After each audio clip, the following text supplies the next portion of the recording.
Hi, everybody, from the HuskerHawkeye.com Midwest Security Lamination Studio. I'm Travis Justice, and with me, as always, the future king of Exarban, former Husker All-American, Dr. Rob Zaska, who, by the way, is wearing a Michigan State shirt. Now you're sending, last week it was black and gold, this week it's Michigan State. You're sending everybody into a tizzy. I'm just trying to show my love for the Big Ten in general. Now, but a lot of people don't know you have a history with Michigan State. You know, I actually do. Both of my parents are Michigan State graduates, and, you know, I grew up in Lincoln, Nebraska. I went all through school in Lincoln, Nebraska.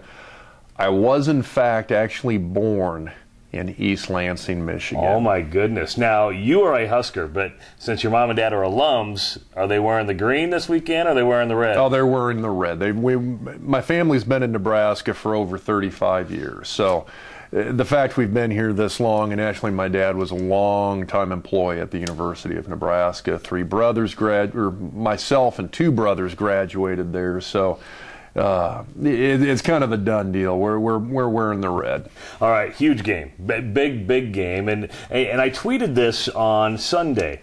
Is Nebraska catching Michigan State at a good time? Because you come off that emotional win where you get the win the way they did against Wisconsin. Is the momentum too much for Michigan State, or is Michigan State riding this huge wave of energy coming to Lincoln? If I'm a Nebraska fan, a Nebraska player, I want Michigan State right now. And I thought about that the whole time that I'm following this game, that I'm watching this game. I mean, the thoughts going through my head, do you want to see Michigan State lose? Because it's within the same division as Nebraska. Mm-hmm. And so it evens things out a little bit in that regard and gives Nebraska just a little bit of leeway in terms of the overall conference race, or division race within the conference, rather. But at the same time, I think if Nebraska wins this game, it's in the driver's seat regardless. And so I think you want to catch Michigan State on that high. You want to get them when they've won essentially 3 big games in a row. You're talking Ohio State, you're talking Michigan, you're talking Wisconsin. And those are the teams that, if you're a Michigan State fan, those are the games you care about as a Michigan State fan historically. And so you've beat them. They were all very hard-fought games. All 3 of those were very emotional games as well. And that's what you want to get, is you want to catch a team when they've been burning on that emotional adrenaline rush for a 3-week spin here. You mentioned the driver's seat. This is a must. If you want to play in Indianapolis, you have to win this game. You don't win Saturday, you don't play in Indianapolis. You know, I totally agree with that. Nebraska has to beat Michigan State if they want any chance whatsoever, at least at winning the division. It's a huge step for them, and it's going to be a tough one. Up until the fourth quarter, Michigan State's defense shut down the Wisconsin offense, which is very high-powered. Well, they did, and at the same time, some of the scores that Wisconsin had in that game were directly due to some of the oft-talked-about mistakes that Michigan State's had this year. They have a tendency to, they've been able to recover from it for the most part, but they do shoot themselves in the foot a lot. And you look at the fumble in the first quarter. I mean, they essentially just completely spotted Wisconsin, their second touchdown, with that fumble. And so it's one of those things where they did a great job of shutting down what I think everybody was thinking was probably the best offense in the Big Ten this year. Without one of their best players in the lineup. It is. And statistically, Wisconsin offense is still the best offense in the Big Ten, and Michigan State, again, for the better part of, you say for other than the fourth quarter and that first quarter, it was really everything other than the last 1 or 2 series of the game, and other than the first series of the game for Wisconsin. Other than those 2, maybe 3 series, Michigan State's defense completely shut down Wisconsin and Russell Wilson. Now, we mentioned they also shut down Denard Robinson, but Taylor Martinez says it was more have to do with the wind than it did the defense. I don't really That's quite a pretty strong wind. Say what you want about it. They play a style of football that actually they've got the one defensive style that tends to be really disruptive to the mobile quarterbacks. They bring that kind of heat on every single play, no matter what. They're essentially going to tell guys like Denard Robinson, Taylor Martinez, Russell Wilson, you know what, if you're going to beat us, you're going to have to drop back, and you're going to have to throw the long ball, and you're going to have to get it out of your hand really, really fast. Otherwise, it's going to be a tackle for a loss. It's going to be a sack. And Michigan State brings that heat on every single play. They have essentially decided if you're going to beat us, it's going to have to be a check down on a blitz to the one uncovered guy, and you're going to have to get it to him really, really quick. Otherwise, you're going to see what happened against Russell Wilson, where to sack Russell Wilson a couple of times and force another couple of interceptions, that's a big deal against that offensive line that Wisconsin has, and against a quarterback like Russell Wilson.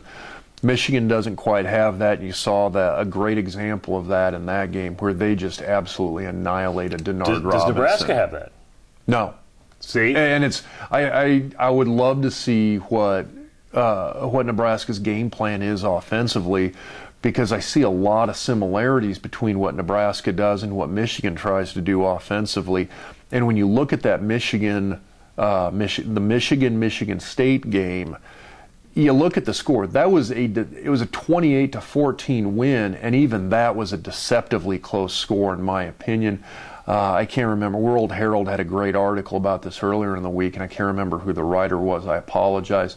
I think it was Lee Barfneck, but he made the point that was a game against Michigan that easily could have been 35-7 in Michigan State's favor, and quite frankly, really should have been 35-7. Michigan State beat Michigan a lot worse than what that score showed. Never apologize for forgetting a writer's name. Apologize if you forget HuskerHawkeye.com. Exactly. Of course, the Nebraska defense getting ready to face Michigan State offense that could put a point. Kirk Cousins, a good quarterback. The guy's a stud. Now he does occasionally have that tendency to throw just the what was he thinking interception, and he does that with some degree of regularity, but the thing that I really like about Michigan State's offense is, one, they've got a long passing game. They've got a short passing game. They've got a consistently productive rushing game. They can hit you any number of different angles, and it's exactly what an offensive coordinator wants. You take away the rushing game, you know what? They got B.J. Cunningham. They got Kirk Cousins. They're going to start just tossing the ball downfield on you. They've got a short passing game to replace the rushing game. You take away the pass. You know what? They're just going to sit there and hammer away at you with a couple of different running backs. They've got a lot of options. And I talk about those mistakes that we've seen this year kind of consistently with Michigan State. Here's the key with Michigan State that sets them apart from a lot of teams. They've got just this uncanny ability for recoverability. They can make a lot of mistakes against some very, very good teams, and they can recover. They've got the passing game to do it. They've got the defense to do it. They've got the running game to do it. Unlike Nebraska, if Michigan State throws 2 or 3 picks in a game, they're going to be able to come back from it. They're going to be able to recover. You know, there's a lot of Husker fans watching right now going, oh my goodness, Rob, you haven't given us any hope of a win whatsoever. But you still think Nebraska can win this thing? I really think they can. I think the potential's there. And the reason I say that, it's threefold really. One, I'm still trying to wrap my head around what exactly happened in that Michigan State-Notre Dame game. Michigan State made a number of mistakes, and it was the one time I have not seen them recover yet this year. You know what, if Nebraska can get Michigan State on a down day making those same mistakes, there's always a little bit of a chance for hope from when you look at that Notre Dame game. The other thing as well, as we talked about it already, they're coming off of just an almost month-long emotional high. It's very, very hard to maintain that.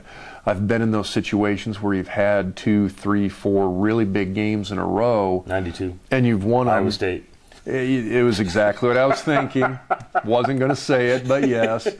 You know, you win 2 or 3 really big games in a row. It's very hard to maintain that emotional high, and that's why I said I wanted to see Michigan State knock off Wisconsin, because I think it really does help Nebraska. I think that's a little bit of a hindrance to Michigan State. The third thing is you got them at home, and if they've had trouble anywhere, it's been on the road. They've played a little bit worse brand of football at home. They're like Nebraska. They have that tendency to really feed off of the home crowd. If the home crowd's into it, Michigan State plays great. You take them out of Spartan Stadium, you get them out of East Lansing.